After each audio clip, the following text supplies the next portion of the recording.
Today's Bible story is the parable of the Good Samaritan.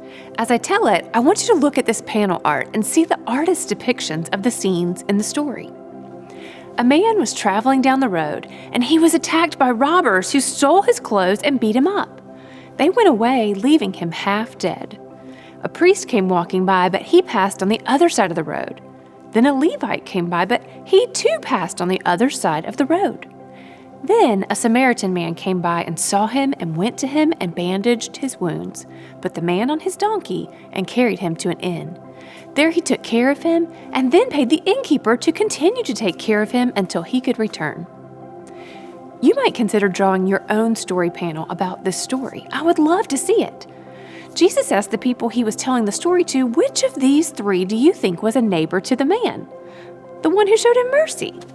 Then Jesus said, "Go and do the same."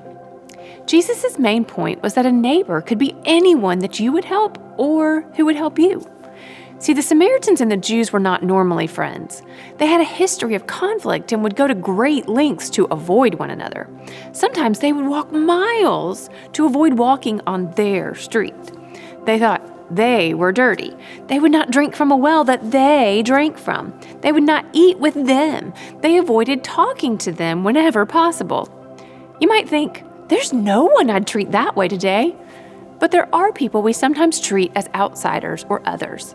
Maybe it's a secret, exclusive club that you and your friends are in that others are not. Or maybe it's the boys or the girls or the people from a rival team or a neighbor who has a different belief than your family.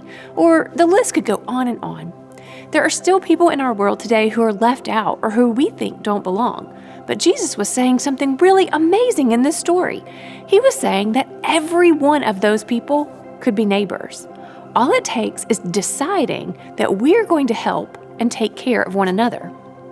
There are hurting people all around us. Maybe not beaten up and bleeding on the side of the road, but people who are hurting because of all kinds of situations. And you and I can help hurting people. We can be a friend to someone who is lonely. We can be kind to someone who's upset.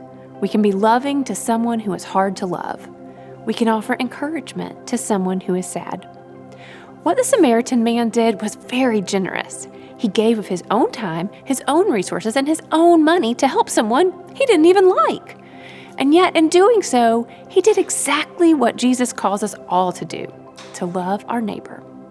What do you suppose you could do to show that kind of amazing generosity to someone? Maybe instead of drawing a panel picture of the Samaritan story, you could draw a picture panel of your own story. A story where you encounter someone in need and you offer them God's kind of generous love.